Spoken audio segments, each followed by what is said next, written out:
Welcome everyone to the new JFK show number 283. Larry Rivera is fresh back from the Memphis conference and he gave a presentation there. We've got Jim Fetzer along with us and we're going to go ahead and make Larry the host.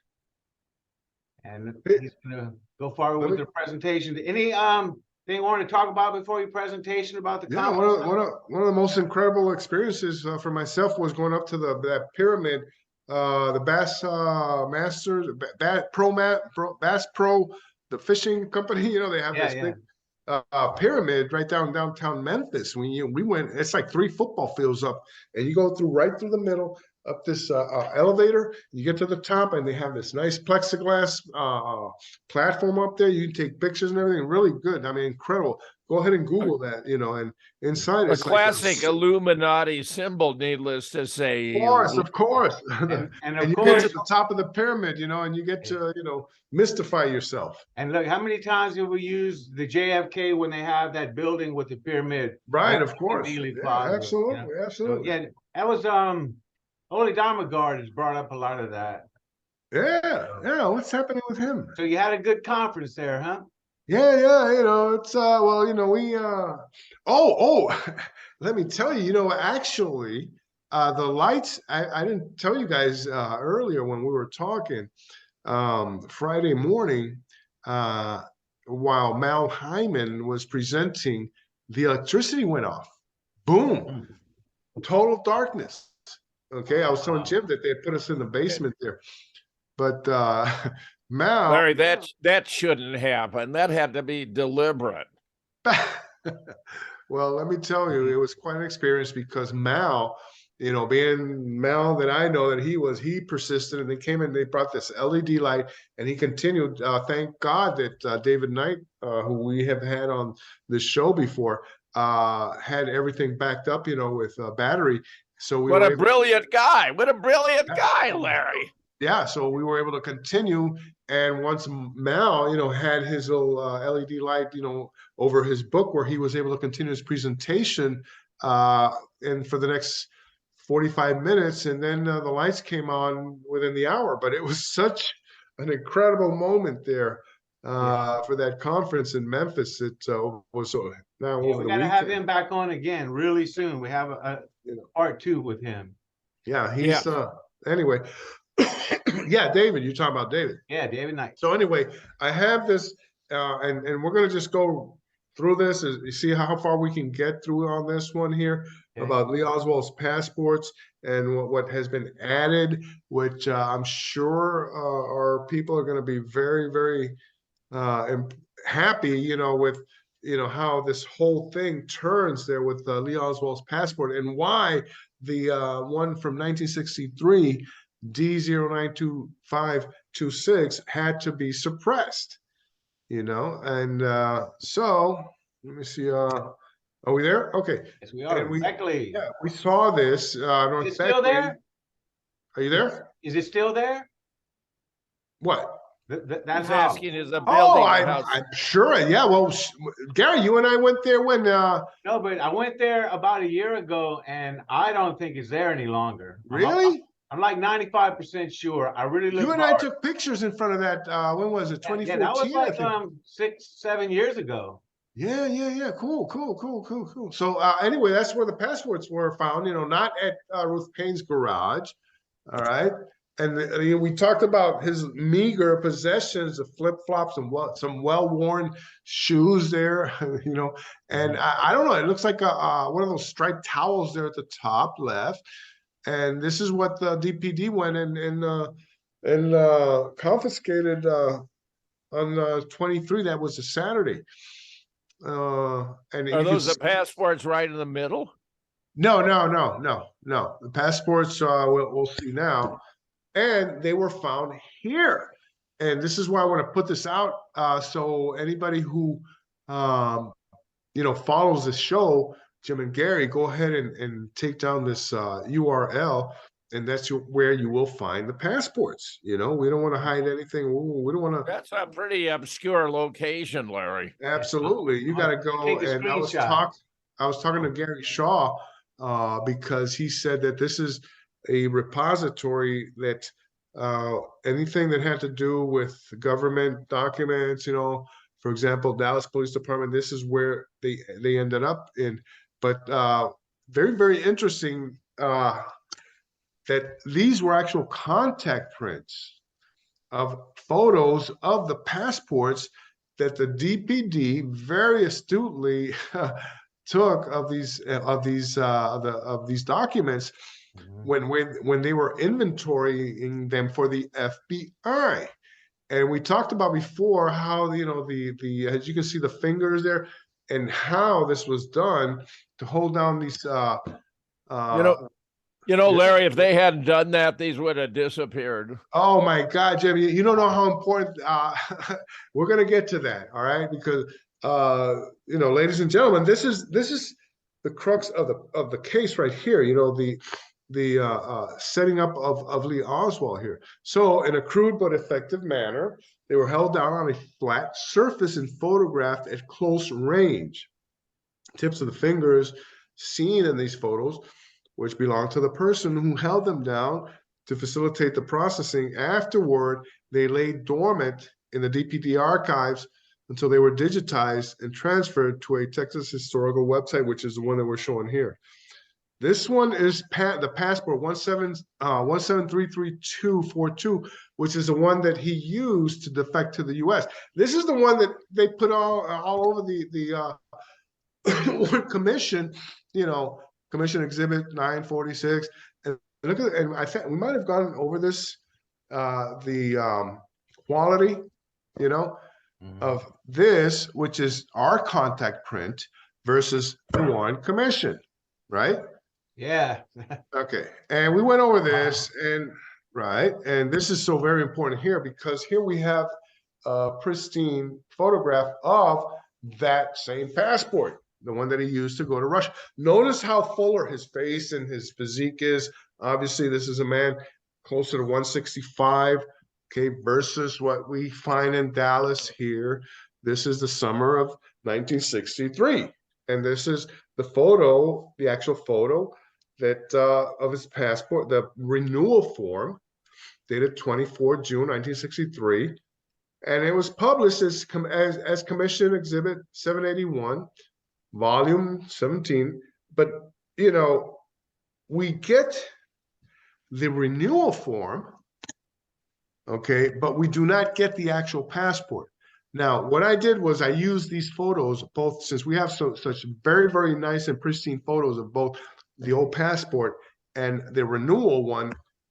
So why not? Let's do some, comparisons here, okay? And not only can we do the comparisons with the faces and the morphological characteristics, but also of the signatures. Do you guys notice anything on those two signatures? Oh, they look pretty close to me. Me too. Oh, very good. Very good, Gary. Very good. I mean, yeah, being a layman. They look to me as though they were authored by the same hand. Thank you. Very important, the detached O, the slant of the letters, the L's. I mean, these are perfect matches, if you ask me, and as we go into the photogrammetrics, okay, which I didn't show you guys this one before. No, and, right. As you can see, this is the same guy. Yeah. There's no doubt about it. Okay. Well, and then when we did the 50% digital overlay, and what's so interesting is we're talking about a 4-year span here between one and the other. You guys, Yeah, he matured quite a bit. He matured. But then, as we know, that the Lee in Dallas was weighing what, 130s, something like that. 135. When he was arrested, you're talking about? Lee's weight in Dallas, in November, we're going like as low as 130. I don't think it was over that. Yeah, it was 135 sounds about right. Right. So compared to 1959 on the left, where he is in the Marines. He just got out of the Marines. That's when he's defecting. He's way, up at least 165, which is the weight that was listed, that was, in his documents at the time.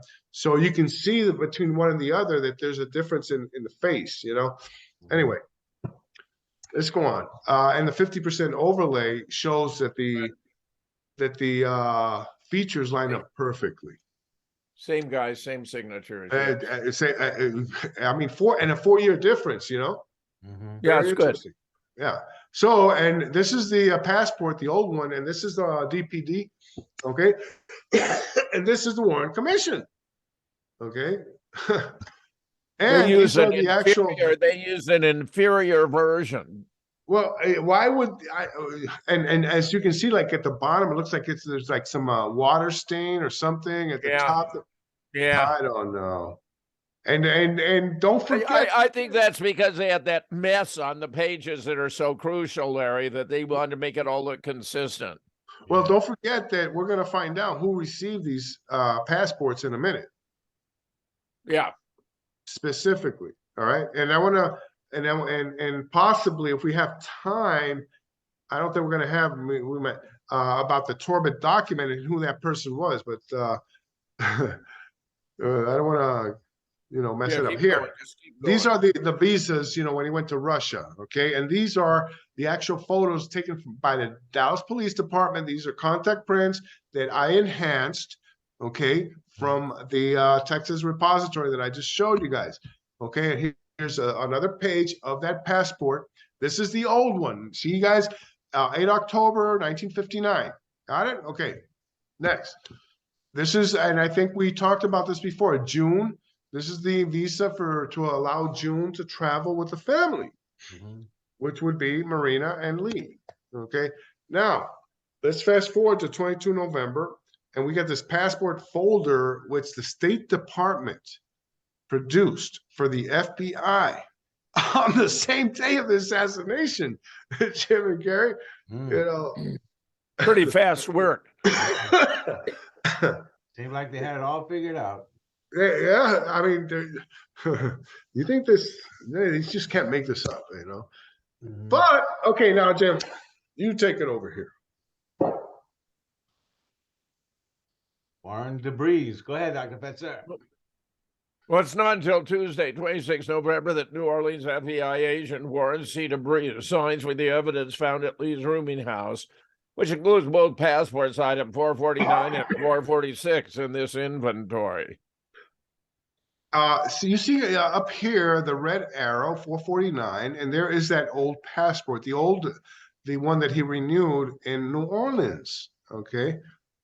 Now, go ahead. The image got fuzzed up. Yeah. You okay? You good? I can't read it. Yeah. Coming back. Chain evidence. Here we go. Chain evidence for passport. Oh, go backwards. There we go. Well, we got a black. Yeah, what's that? We got a black. Please move the window away from the shared application. I think you can just pull it down, Larry. I think you can put a cursor on it and pull it down.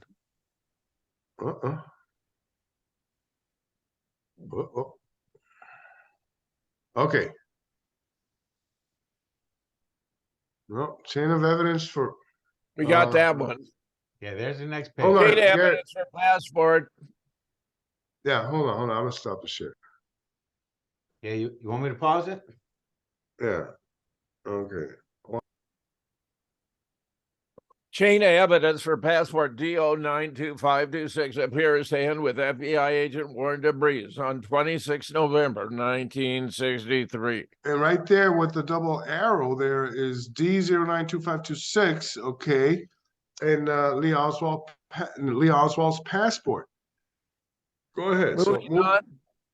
This is a passport renewal application by Lee Oswald in the summer of 1963, published as CE 781. And this is a color version of it. Okay, as you can see, this is the photo that I extracted and fixed for the digital overlays. And this is a second page of that passport renewal application. And what we want to focus here is where John Armstrong you know, whatever you think about John Armstrong's work, you know, he did so much research that some of this stuff, you know, just overlaps, right? So here he discovered that the names of Lee's mother and father were wrong, as well as the dates of birth and Lee and Marina's actual wedding date, which is at the bottom there, April 31st, 1961. Go figure. So as you can see, no Mexico or Cuba as destinations in the passport application. He's got England, France, Germany, Holland, USSR, Finland, Italy, Poland, but no Mexico or Cuba. And there's a reason for that. Okay. There is a reason for that. Because this is the actual. Well, the reason, because, yeah, the passport wasn't valid for travel to Cuba. Yeah, I mean, it doesn't take a rocket scientist, Jim and Gary. I mean, Yeah. Jesus Christ. I Now, know this is huge. Larry just blows the whole story apart right there. That single document, that single stamp. thank you. I'm waiting for people to realize that the importance of this, Jim. Well, it's enormous. It's enormous. You know, if yeah, and precisely if the American public, as gullible as they are, would have seen this, they would have said, hey, you know, wait a minute. So what the hell was he doing in Mexico City? You know, the reason passport D092526 had to be suppressed, any layperson would have questioned the Mexico City scenario had he or she seen this. Don't you guys agree? Yeah. Of course. I mean, it is so This- free. So His ridiculous. passport is not valid for travel to on the communist It says control China, Korea, Vietnam, Albania, and Cuba. And I mean, and this is the one that is missing. I mean, people, you need to realize how important this shit is right here. You know, this is the one that's missing. This is the Well, one. Larry, it just shows how far out of the way the government went to conceal any evidence exonerating Oswald because they were complicit in framing him. I mean, there's just no way around it. I would exhort, you know, our viewers, go ahead and write the National Archives or the FBI or file a FOIA request, you know, for this passport. When you do that, I know people, I know lawyers who will follow up on that, you know, and challenge the government, you know, for this, you know, and look how innocent, you know, how it was found, you know, how innocently, you know. So, and this is the real deal, you know, incredible. You guys don't know how important this thing is. I mean, not you. I know you guys, but we do. yeah. So the great Sylvia Marr, she goes, the sum would not have. I mean, talking about Oswald's finances, you know. Yeah, go ahead. Other puzzles related to the trip of Mexico City are not explained clearly or satisfactorily. If the trip was a prelude to defection to Cuba or redeflection to the Soviet Union, how did Oswald plan to pay his passage? The commission, whose reconstruction of his income and expenditure is a marvel, tells us that he was able to pay his way to Mexico City and return for about $130 in cash. That sum would not have taken Oswald to Havana without permission from the Mexican government to leave Mexico banned for Cuba. Such permission is normally withheld from Americans with passports not valid for travel to Cuba. That is why Americans who defied the ban and visited Cuba had to go by way of Prague or other Eastern European capitals. Travel to Cuba via Europe was far beyond Oswald's known means. He was scarcely unaware of that, since he was preoccupied during his stay in New Orleans with pro-Castro activity. As DeBrew's, you know, puppet there, you know, I mean, the Sylvia Marr, you know, we gotta, you know, thank her for that great analysis. And then this is the way, and I mean, this is like the one that really makes me laugh, because this is the way the Warren Commission and Rankin and all these people try to explain that detail of what you just saw on Lee Oswald's passport, you know, where it says, and then the first box there read, where I will read, these limitations are standard and their occurrence on Oswald's passport therefore carries no special significance. Oh, man. Comment, as will appear later in this memorandum, Oswald probably got this passport in order that he could have it with him in Mexico to use when he tried to travel from there to Cuba. But that makes no sense since it's invalid for As you traveling. will see, that I mean, Man, they could be so how wrong. this thing. Even in the text, they're being deliberately misleading and obvious. Yes, but look at the guys. These are the guys that Willens, Coleman, and Slauson. They're the ones that were selected. These three assistant counsels, and they were selected to go to Mexico City, in April of 1964. And guess who was waiting for them? Jaws. Luis Echeverria, #1 CIA asset for the Mexican government, working for Win Scott and the other Mexican president, and this is the guy that went and took these three by the hand on what supposedly happened in Mexico City. All right. That's why I call them the Three Stooges. All right. Let's go on. Now, go ahead. Despite brandishing a brand new passport, Lee supposedly and unnecessarily used this tourist visa to visit Mexico. It was only valid for 15 days. And a person who solicited the visa used a birth certificate as proof of identity, which obviously is not a picture identification. Acta de And that's because it nacimiento. wasn't Lee Oswald that was doing that. Right, Acta de nacimiento americano. Okay, now remember that I believe supposedly the next tourist visa, the guy that was in line, wasn't there some kind of William Gaudet or something like that? And that I forget the name of the guy, but that they were able to, in the conspiracy to set him up, to trace this visa throughout Mexico, with the same guy, and it is such preposterous, a situation here now when you compare vis-a-vis the passport that he held, okay, which now, why go through this, and you've got, this is supposedly the rubber stamps of him going in and out of Mexico, And the answer is because this was an impersonator and not Lee Oswald. I mean, it could not be more obvious. And how could and that for them to allow the use of a supposed a birth certificate as main source of identification, sort of, acta nacimiento americano in Spanish. This is just great work, Larry. Yeah. So these, and I wrote an article for Garrison magazine on these, and we have done a lot of work on this, all three of us, regarding the actual visa application, where the rubber stamp on one, and then we saw the enormous disparity and difference of the signatures, all right, between one and the other.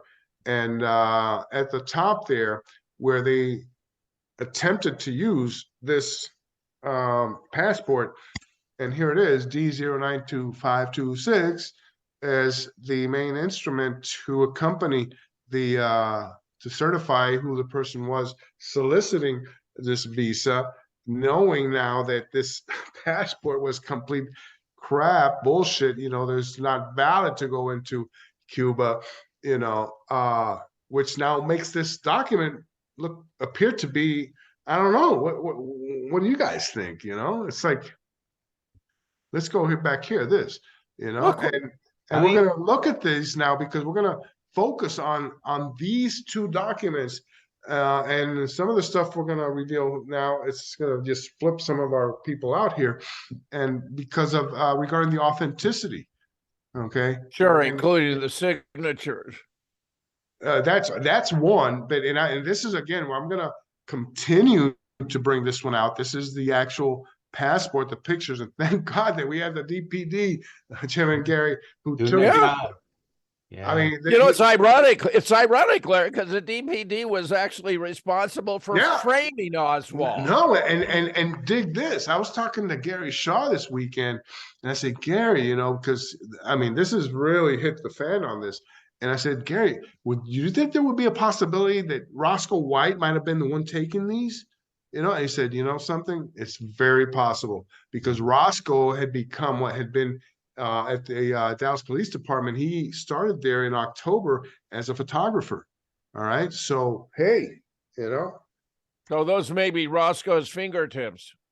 well, either him because it appears that it was two people doing this, with somebody holding it down and somebody, you know, using some Yeah, photographing. Yeah. right, which is brilliant. Let me say brilliant because the definition here is impeccable, you know. Yeah. And I have to go back and show you guys. This is real good stuff. And here are the comparisons of the signatures. They're not even close, one and the other. Now we're gonna get into the real good stuff. Dispatch HMMW-12889, 10 September 1964. The WC Warren Commission decided not to confront Sylvia Duran with copy of visa application. This order was relayed from the upper echelons of the CIA to COS Win Scott. Chief of station. Yes, And why would that be? because she'd blow it apart. Reason to not confront Sylvia Duran with copy of visa applications. The CIA suspects they have been faked and are not authentic, which she would confirm. Oh, and you don't know how important this shit is. You know, people, you know, you're getting it right here on a silver platter. Newly appointed Western Hemisphere Division Chief Desmond Fitzgerald wants to know about authenticity of visa application. Go ahead. Request. Request station. Cable. Very hard for me to read. Okay, Larry. I got request station cable. It's opinion, authenticity, visa applications. Also, if available or possible, promptly procure, desire other examples or blanks for comparison and possible authentication. And then, I think I have a better, okay, right here. Can you see this one? Yeah. Okay, go ahead. Request station cable. It's opinion, authenticity, visa application. Also, if available or possible, promptly procure. Desire other examples or blanks for comparison and possible authentication. Does stationery of Havana's response check out with any available exemplars? Do you realize the significance of this? Do you realize the significance of this here? You know, that he himself is questioning the authenticity when he's being provided by his own agency? This is I gotta laugh. Station does not have exemplars available for comparison with reference visa application. Typeface matches that of other Documents, but at the top it says documents. Mexico City. We don't. That's not that important. Mexico City Station at the top does not have exemplars of Cuban consul visa applications available. So they decide to obtain one. And guess what? And put David Atlee Phillips, Michael Choden in charge of coordinating this trash picking operation without compromising Little 9, Luis Abreu, Soto, their top mole and informant inside the Cuban embassy. Isn't this freaking, is this funny? Atlee Phillips. Okay. An item dated, recovered. Okay, an item dated January 1964, recovered from the Cuban embassy trash. And this is Luis Alberu Soto. You mean this is where they got a sample of their application for a visa? It's coming up on the next slide. Yeah, but I mean, he got it out of the trash. Yeah. Because, I love it. Because, but the point of all this is that they know that the Lee Oswald in Mexico City scenario is bullshit. You know, Larry, this just takes me back to that conversation we had with Judith, where I said, you know, Judith, the only thing I disagree with you about is that whether or not Lee went to Mexico City, because I don't believe he did, and she had a fit. I know, I was there. She had a fit. Larry, that to me is very, very disturbing. Yeah. Well, you know, so this is how this whole thing ends up, and I said, okay, well, guess what? Here is the actual document that was fished out of the trash by David Atlee Phillips, big shot. David Atlee Phillips. He pulled it out himself. I don't think so, but he was in charge of the operation. Send somebody out there to do it. He's such a big cheese, to be digging in the trash. Yeah. Well, somebody told me that that's one of the CIA's #1 techniques. Yeah, it's not always the big time all the time. Sometimes you got to do regular tasks, you know. Hey, man. So, and this is a packing list that was fished out, and they mended it with Scotch tape. And I figured, hey, let's go ahead and do the comparison. And I went ahead and did the forensics, on the imaging. And guess what? It's not the same typewriter. I figured how many typewriters did they have at the embassy, Mhm. Maybe like half a dozen, maybe 2 dozen, whatever. Yeah. Okay, so we've talked about this lady before. Charlotte. Now we have a little bit more, huh? Yeah, Sherry. Sherry. And this is the organizational chart as it develops, as it goes, depending on the new documents, as we read and interpret. And she's up there. She moves up. She is John Celso's deputy. Excuse me. And she's privy to everything going on there. Beautiful picture. And as we mentioned before, her 201 file had never been released. It was only released recently. And let me just run this soundbite here real quick. Young Charlotte Sherry Zerung from Dayton, Ohio, became fluent in Spanish, having spent summers in Mexico City in 1946 and Guatemala City in 1948, where she studied Spanish and attended the Universidad de San Carlos, sponsored by a Guatemalan family. Later, she polished her ability to speak, read, and write the language at Syracuse University, where she minored in Spanish and earned a bachelor's degree in economics. This would prepare her for duties in Mexico City later on, where she would assume the quote-unquote registered pseudonym of Elsie Scaletti. In addition to her 201 file, several extremely important documents were released on 15 December 2022, which give us a more detailed look into Charlotte Sherry Zerung and her distinguished 28-year career. For starters, this portion of a document titled, quote, Personal History Statement, unquote, of Zerung, released in 1994, suggests that she might have been nudged into a military/intelligence career by members of her family, who were working in various areas of the military intelligence discipline. That's right. And these are in her 201 file relating to her actual employment forms that she filled. And right there at the top, a Colonel Paul Zerung, cousin 38. There's a Major Jack Macklin, cousin 31, and an aunt, Elsie. And very interesting that she would choose Elsie Scaletti when she had an aunt called Elsie Dickert, 55 at the time, when she was applying. Oops. And so the whole family is all military. And yeah, okay, go ahead, Dr. Fetzer. You can pick it up. Meteoric rise on May 9th, 1950. Charlotte Sherry Zerung put in a request for employment with the Civil Service Commission. She obtained her first indefinite appointment on 15 February 1951.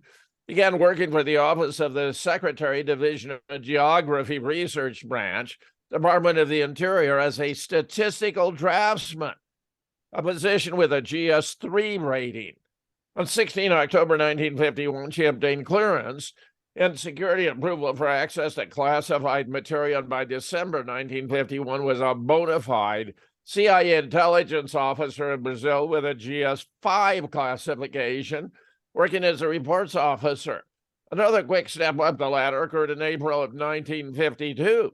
when she found herself still working in Brazil, but now as an intelligence officer with a rating of GS7. Her responsibility there again were as reports officer with more complex responsibility, where, among other things, she handled counter-espionage notebooks. Notebooks, yeah, okay, let's go on. I got another soundbite for you guys here. According to her newly released 201 file, by 1956 she was working in Mexico City as a quote-unquote reports officer, already with a grade of GS11. She went from a GS3 to a GS11 in only 5 years.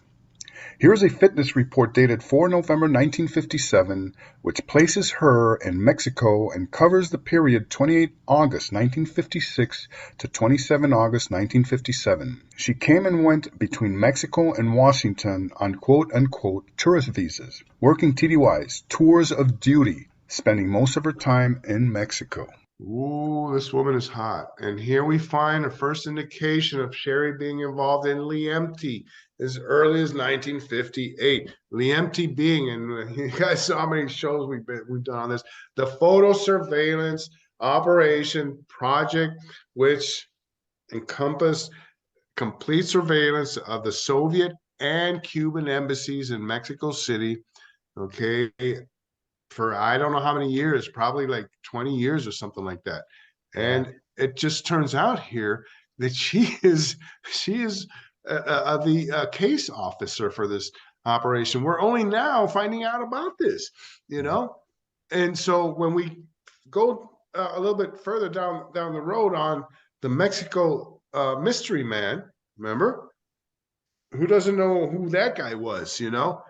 Well, we're going to find out now that she was involved in the training of the agents who were running that operation. Okay, I don't want to get ahead of myself. All right. So basically, she was in charge of photographing any and everyone coming out of the Cuban and Russian embassy. Not of she photographing, Gary, of the entire operation of, running the agents. Okay, so go ahead.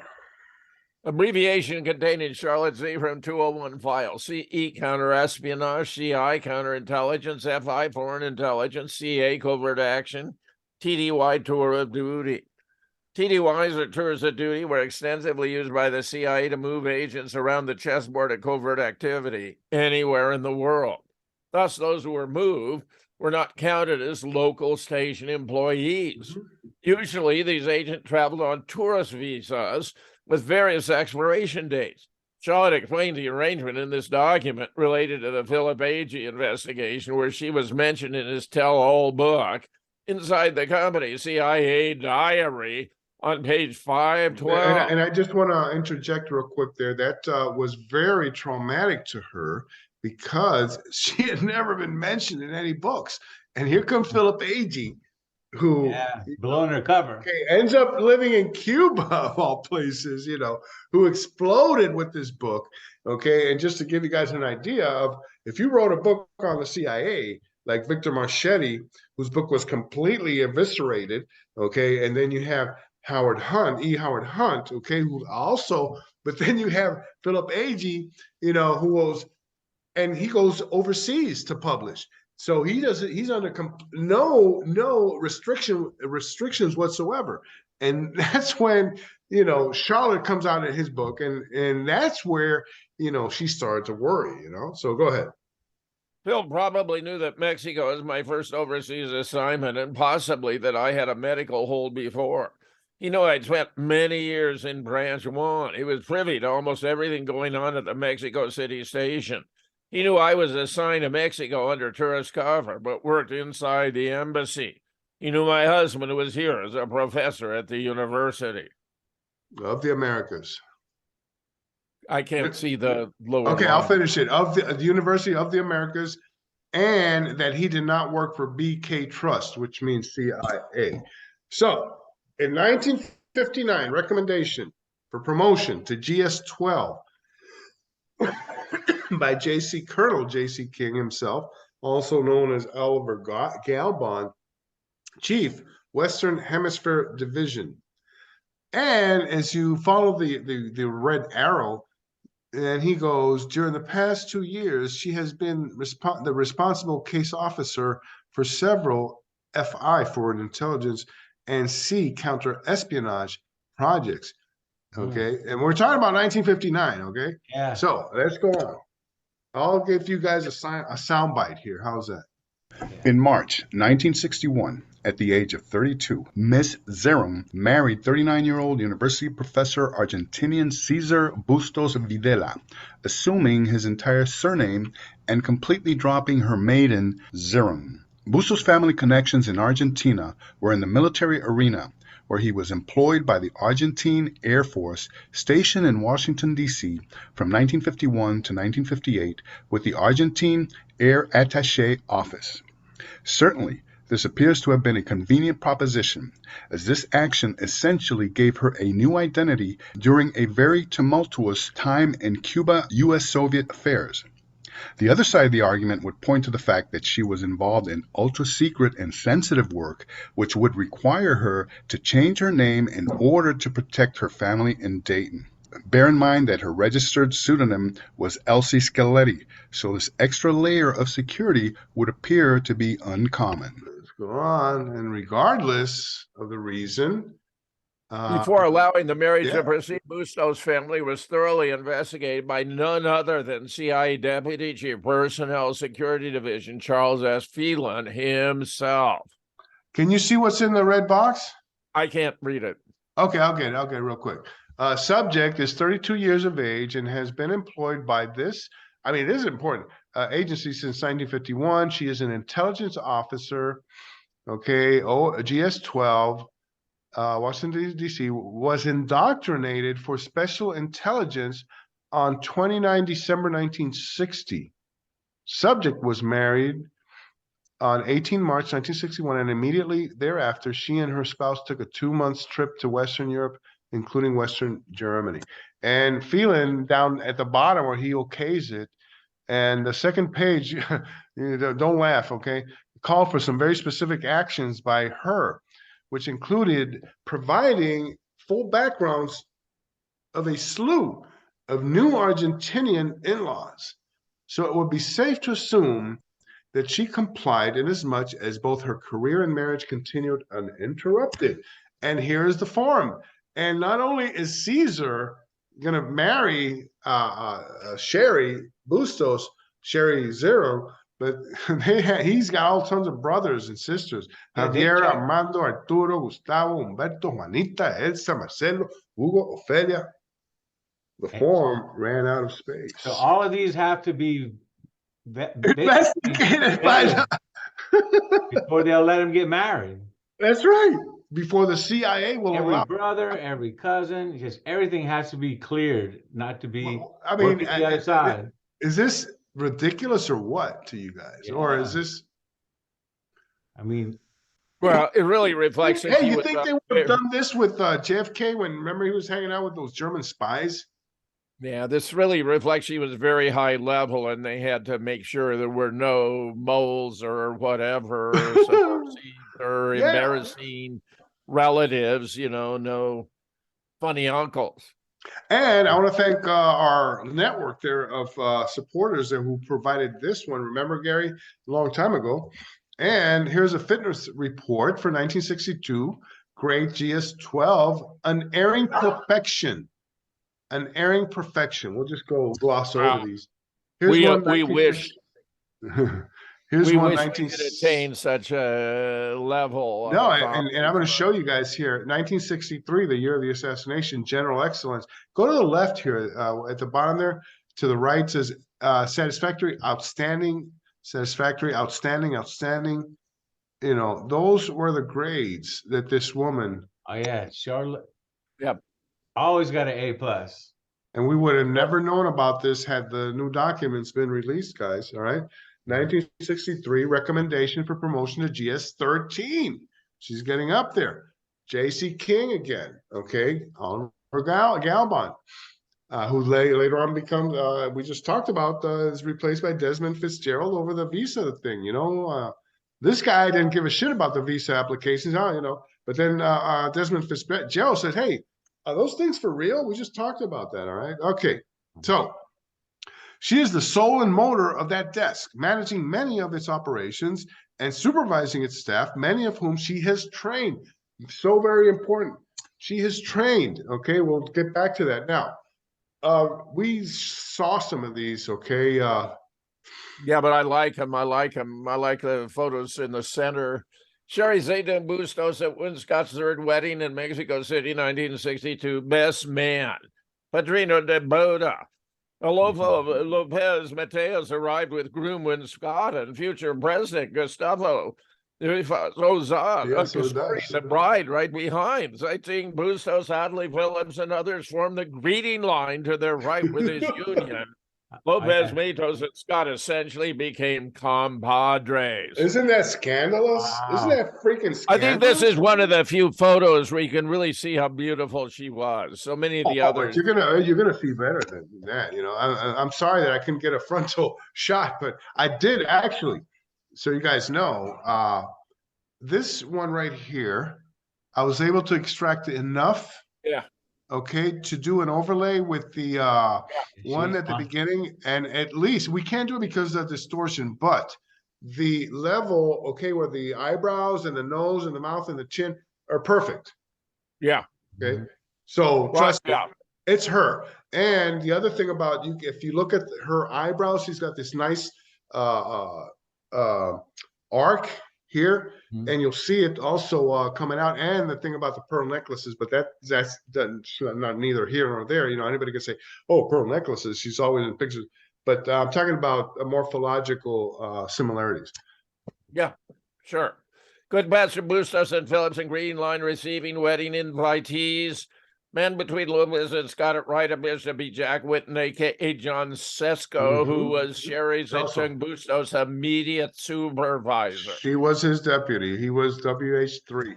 And then here's David Appley Phillips to the left, unmistakable.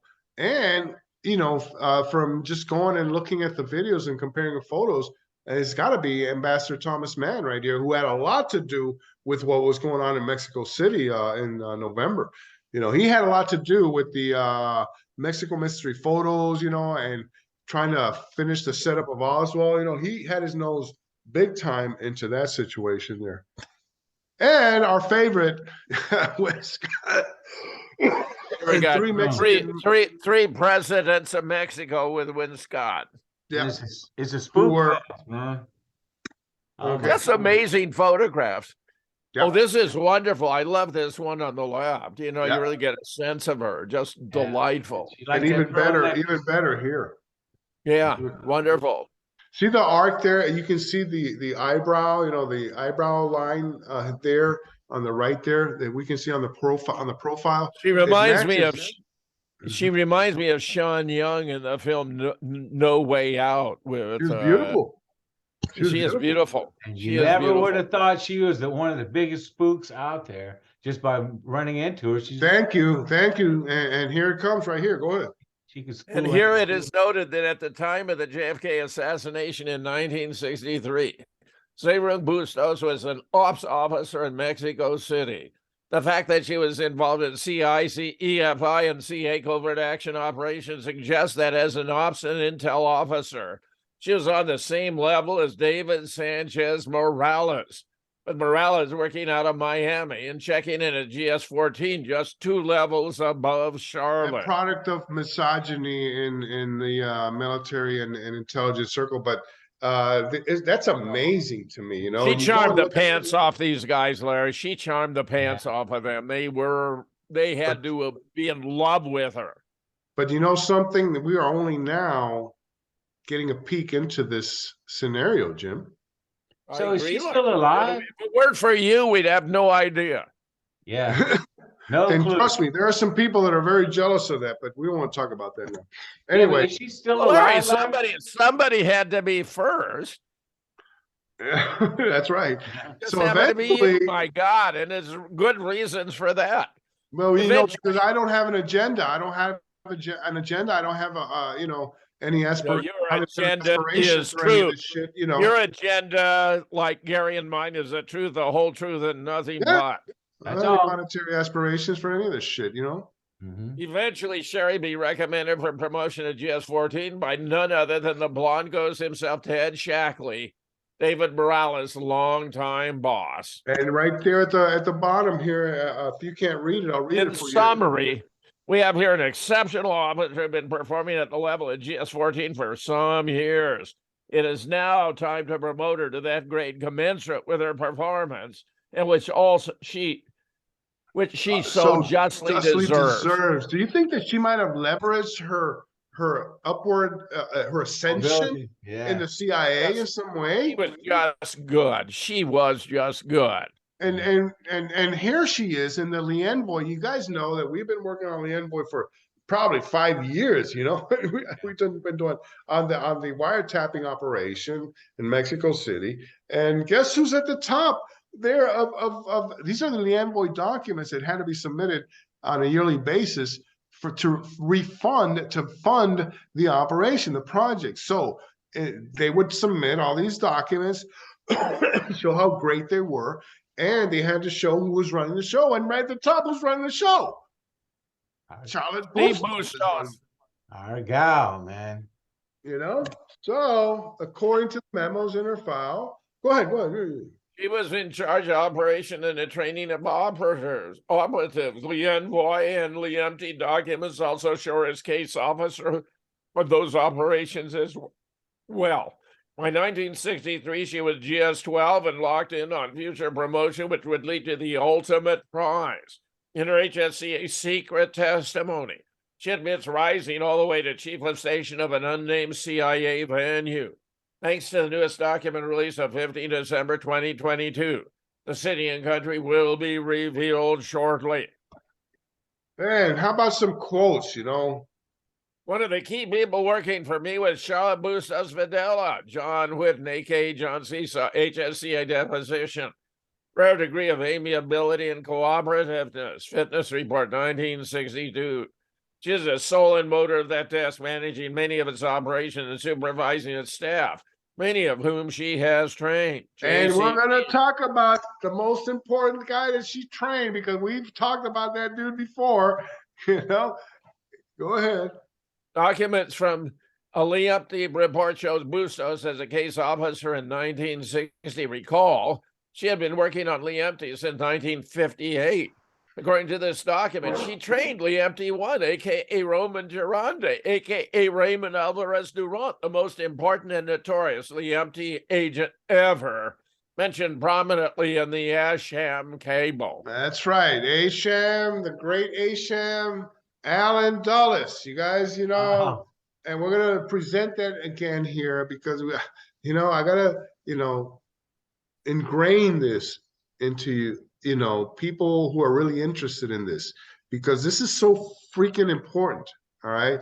Now, in the Liempty project, it says here that Charlotte Bustos, follow this here, trained Raymond Herende. Raymond Herende was Liempty 1, okay, the one agent who was in charge of all this photo surveillance, even photo trucks, you know, and the Cuban and the Soviet embassy. This is the guy who did the grunt work for all this, okay?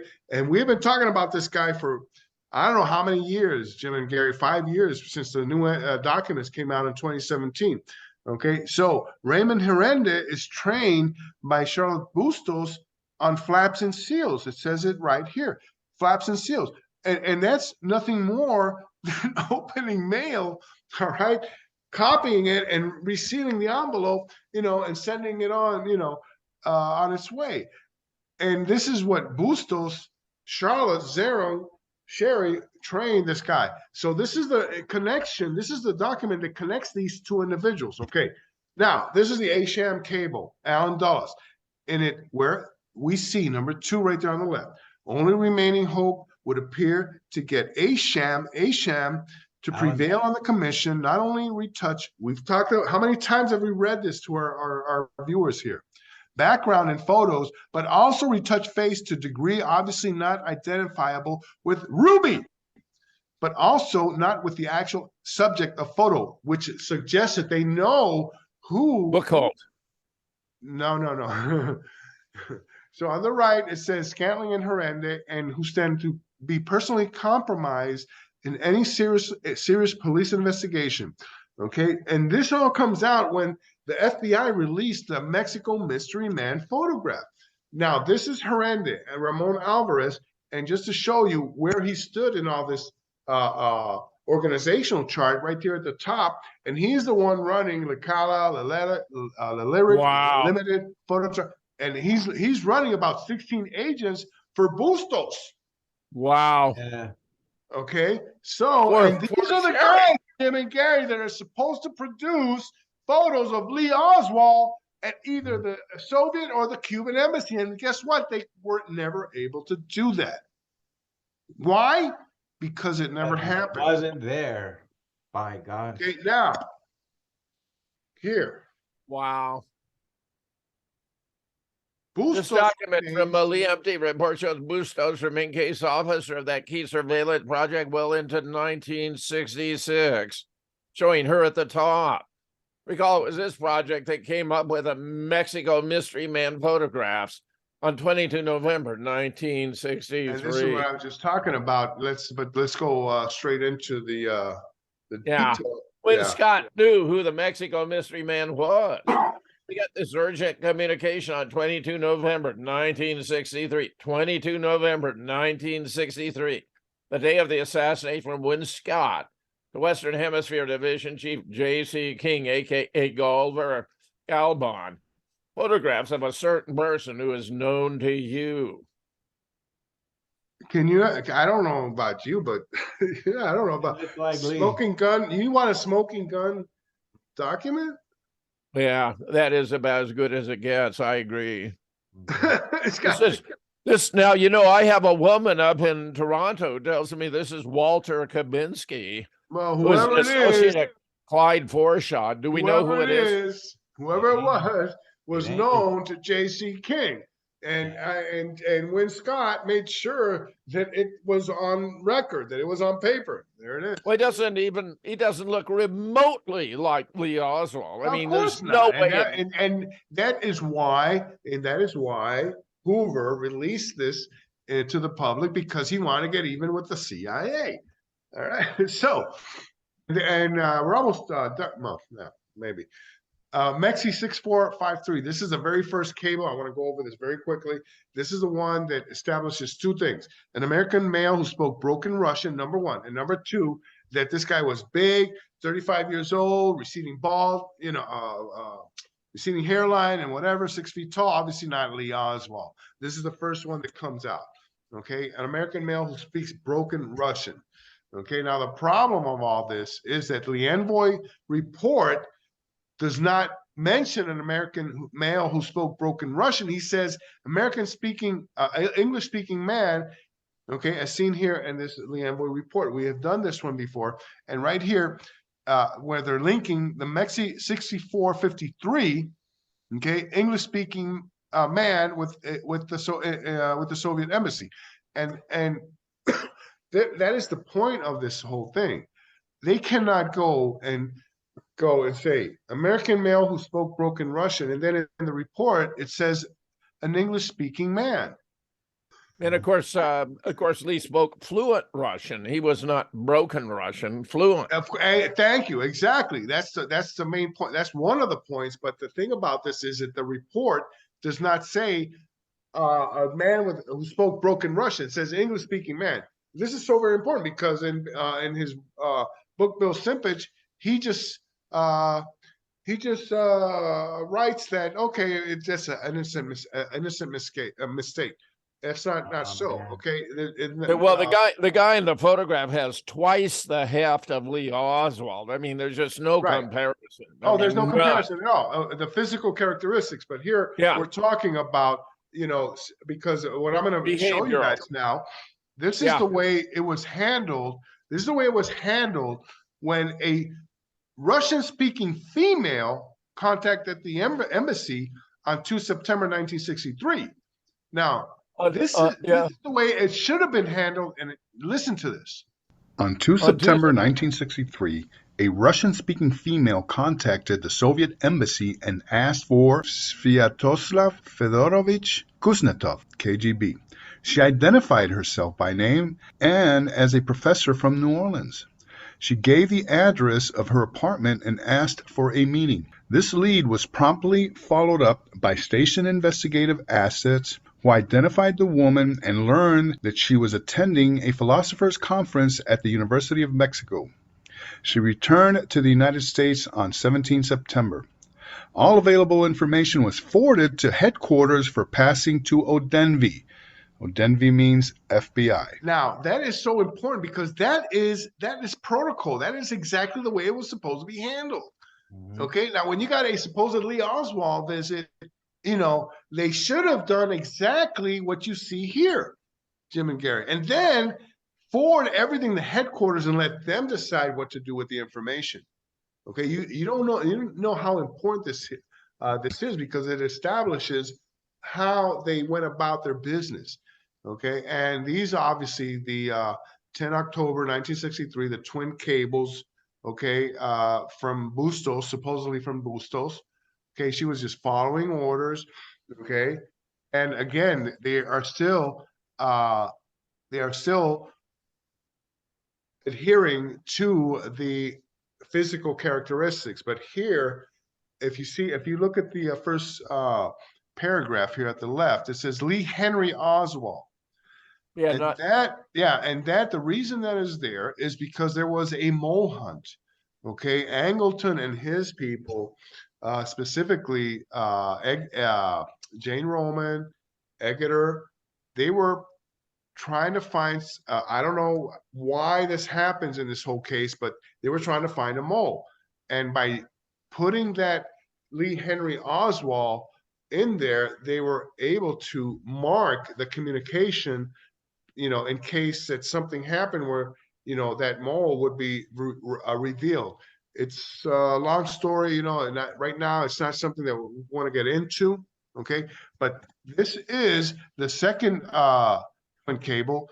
And supposedly Bustos sends to the State Department, to the FBI here on the left, and the Department of the Navy. Supposedly she sends this cable to all of them. Okay. And that is where we start to have problems. Okay. Now, this the is Bustos Scoletti HSCA security classified testimony. On May 1978 and into retirement, Charlotte Zerung Bustos was finally brought in to testify in a closed setting before the HSCA. According to one recently declassified document, only Michael Goldsmith and a notary public, Albert LaFrance, were present, making this essentially a rare and unusual one-on-one encounter where she appeared without any representation. And all this because of the Philip Agee situation from before. Okay, go ahead. When the HSCA caught up with her, she claimed to be a plain housewife. Zerung Bustos insisted on continuing to use her old registered CIA pseudonym, and the HSCA acquiesced, as shown below. When asked by Goldsmith if Elsie Scoletti was her true name, this is how it was handled by Charlotte Zerung Bustos. Miss Scoletti, my name is Elaine I. Scoletti, and I'm presently a housewife. Mr. Goldsmith, is the name Scoletti your true name? Miss Scoletti, no, it is not. It is a registered pseudonym. Mr. Goldsmith, with whom is it registered? Mrs. Scoletti, with a Central Intelligence Agency. Yeah, plausible. I can't read below that. Yeah. No, Plausible deniability is the reason she appears to be working in Washington, but in reality, she's physically working and living in Mexico City with her husband, Cesar, a professor at the U of Americas in Chulola near the DF. Earlier, the concept of tourist cover was introduced, which is a reason for this. Bustos summarized her experience with the CIA in this excerpt of her secret testimony. The abbreviation IA below stands for Intelligence Analyst, a very sensitive position in the CIA. See John Newman. I'm just gonna go ahead and go over this one, and Mr. Goldsmith starts to talk to her about the twin cables. Okay, and then he goes, "Were you the author of that cable?" And right right here, she goes like on the defensive, Jim and Gary, and goes, right. Mhm. I'm not trying to be difficult. It is just that I'm trying to be accurate. He goes, I understand that. I should indicate to you at the same time that we have been told by other witnesses before the committee that you are known for having an excellent memory. Your reputation before this committee is a very good one. Go ahead. Michael Goldsmith, however, No, one of the we tried to go overboard, she goes. yeah, we tried to go overboard, Charlotte. Michael Goldsmith, however, asked one of the most important, if not the most important question anyone could have asked Bustos or anyone else involved in the Mexico City cables of 9 and 10 October 1963. As shown above, Bustos recalled that other agencies received copies of these cables. And I'll go straight to the citations right here. Bustos, I can honestly say there was certainly no intention to keep anything or hide anything. We were trying to put something forth and see what the other agencies could do. Obviously catching Sherry in a major slip. Goldsmith went for the kill. Mr. Goldsmith, did you ever get any response from the other agencies regarding Oswald? Bustos, not that I recall. What was the date of our teletype out to the other government agency? Presenter note, an obvious attempt to deflect the heat by changing the conversation. Mr. Goldsmith, 10 October 1963.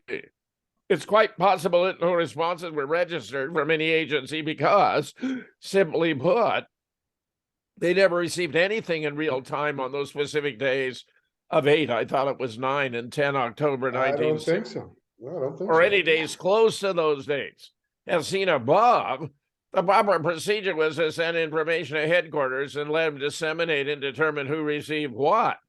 Those agencies would have needed to do cartwheels to retroactively establish a paper trail after 22 November 1963, in the same manner the CIA did with the Mexico City cables of 8, 9, and 10 October 1963, which appear to have been concocted after the And fact. we'll see. Well, let's see what these guys have By to say. Charlotte.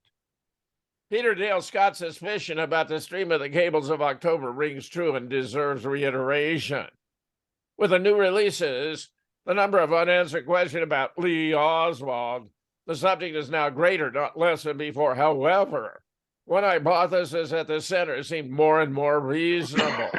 This is that the CIA's files were being both fed and doctored in late 1963 to present a continuous flow of apparent evidence, always plausible, but never conclusive, and above all, never true, that Oswald was a possible agent of Soviet or Cuban intelligence. David Talbot in Brothers, 2007, wrote, but Hoover, whom Johnson found a more trustworthy source of intelligence, informed the president that the photographic and audio evidence the CIA was using to prove Oswald had visited the Soviet and Cuban embassies in Mexico City appeared to be faked. A disturbing piece of information that both men certainly recognized pointed back at the CIA itself. And that is exactly what the information contained in the newly declassified documents suggest. And I'll go a little bit further on that. I think from what I have been studying here, I don't think Win Scott knew about the Oswald operation, Jim and Gary. I think he was on a need to know.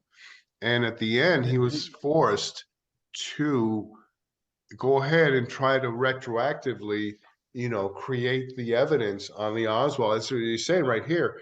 Lee Empty and the Envoy, which were the photographic and audio surveillance evidence, could not produce. So Wynn would have directed Charlotte to manufacture those cables? That's right. Or whoever. And mind you, Lyndon knew this all was a sham. Lyndon knew that Lee was just a patsy. I mean, for God's sake, Lyndon was a brain trust behind the whole bloody thing. Yep. So let's, we're almost done here. Guess what? 2 November 1963. This is preposterous, Larry. Preposterous. Did not know where she was 22 November 1963. I blanked out. That is completely unbelievable. Joining For George someone Bush who and John Richard Nixon. described as having a photographic memory.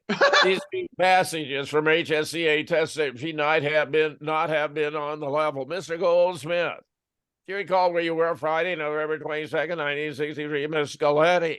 The only thing I remember about it is going home and finding my husband sitting in front of the TV and talking about it. I probably was at the office, but I don't remember anything. I blank out. I must have been at the office. I cannot respect you. I cannot respect you. What you're talking Yeah, that's just ridiculous. This clashes sharply with what Scalezzo written testified in this one, Mrs. Scoletti. This was 23 November. Then, when was the assassination? Yeah, she asked Goldsmith, when was the assassination? Wow. That's just incredible, Larry. So That's so just she- incredible. So Charlotte Bustos joins just George incredible. Bush, and Richard Nixon. That's the only two other people that I know. November 1963 cables bumbling, stumbling. On 22 November 1963, the CI station in Mexico City was scrambling to establish a paper trail Of that course. that would support the Lee Oswald in Mexico And it goes City back to scenario. what I was just saying. I don't think the CIA in Mexico City was in on the loop on this Lee Oswald thing, Jim. Go ahead. Larry, that's just fascinating. Yeah. So who the hell was running it if not the CIA? Black ops, just like Donald Sutherland said in JFK. Colonel X. Lee Yeah. Envoy and Lee Empty were very much in play trying to get Oswald into the Cuban and Mexico and Soviet embassies, interacting with persons there to obtain a transit visa to his ultimate destination, the Soviet Union, using a passport that was not even valid to travel to Cuba. The last two lines of this cable speaks volumes. It suggests the CIA in Mexico did not have a handle on Lee's whereabouts in Mexico City. Of course, he wasn't in Mexico City. Yeah, but they're trying to make it up as they go. And here is a key sentence also attempting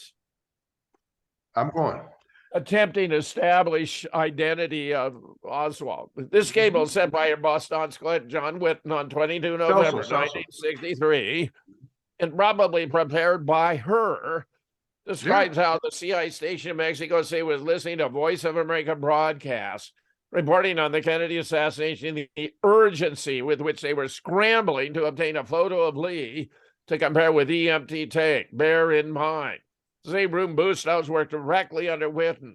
These are events that she blanked out on that day, as shown earlier. As Lasco's deputy, surely she would have been leading any search for evidence of Lee in Mexico City and what appears to be Hell yeah.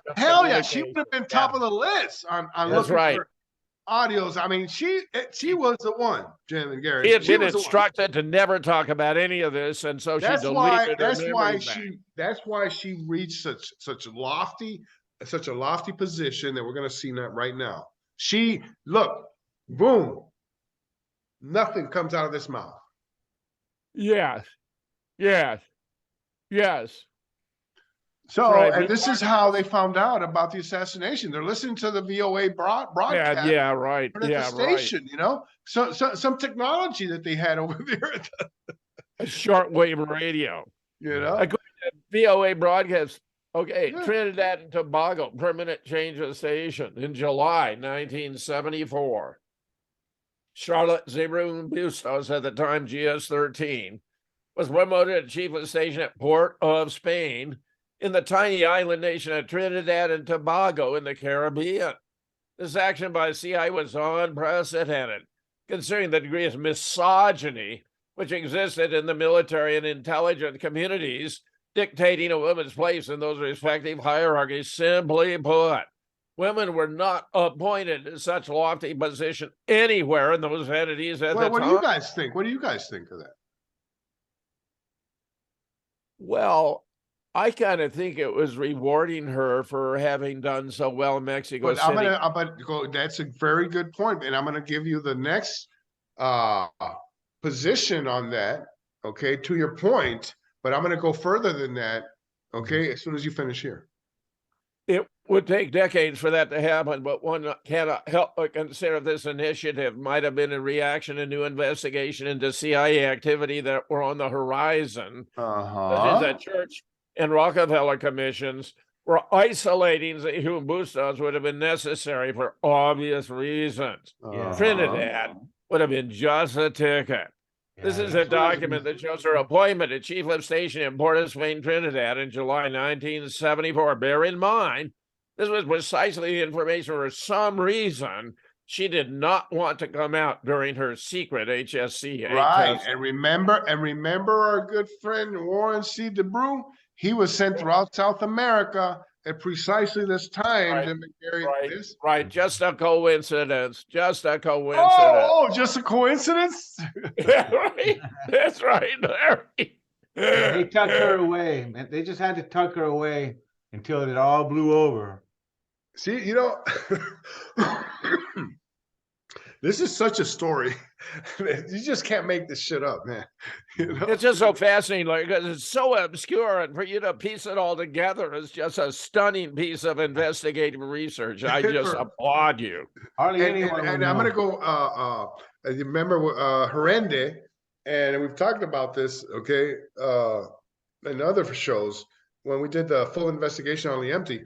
Liemti did not end well for the CIA. Okay, Herende's wife, Hester Ruse, Liemti 19 was her cryptonym.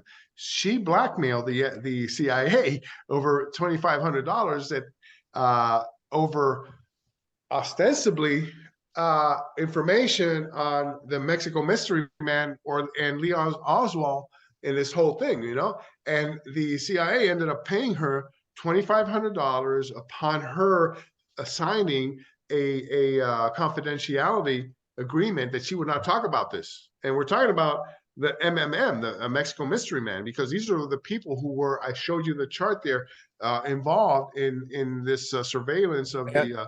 Have you ever sought to verify the lead I was given that his identity was Walter Tabinski? He was a cousin of Clyde Forshaw, who was a shooter in Dealey Plaza. I don't know anything about that. I do not. All right. Well, I'm just throwing it out there because I got it from Haley Otis, very good source. Okay. Well, you know, I can only talk about what I can prove with documents. So No, I know. I'm just telling you, Larry, there's a lead on the identity. Well, I'm telling you, Clyde was in Plaza. He was on the Pergola area, and he was the 7th of the shooters. And then the 8th was a guy on the South Knoll who appears to have been representing the Fed. So he was actually the Israeli shooter. He was there in Toronto representing the Bronfman family in Israel. Well, And he's still murdering people. Clyde's murdered hundreds of people. Well, tonight we've been able to cover what's so important about Lee Oswald's passports, okay, and how that transitions into the Mexico City scenario. And so incredible how, you know, Bustos is, you know, peripherally maybe involved in that whole scenario with supposedly Lee Oswald in Mexico City. And so Charlotte, it was wonderful, Larry. They must have loved your presentation. The right people did, trust me. Yeah, I have no doubt. Anyone who there's a lot of jealousy in this thing, Jim. You know, because sometimes we're the first ones to get the information out there, and others who maybe have invested money or, you know, thought maybe they think that they're going to make money off of this case, you know, in the future by revealing stuff like this. Face it, Larry, right along the rest of the community has been 5, 10, or 15 years behind us. Yeah. No doubt about it. So, regularly. Yeah. So that's all we got. All right. That's a good place to stop right there. Larry, I mean, I don't know what else to say other than you're rolling over the JFK community. So don't forget to post the site for because I want everybody to get copies of the Lee Oswald's passports, you know, and the blog link and everything. Okay. Yeah. Great stuff. This has been JFK number 283 with Larry Rivera. We'll see you next week, we hope. All right. The case is over. The case is over. It's over. No. All right. We're going to call it there. Good night, boss, guys.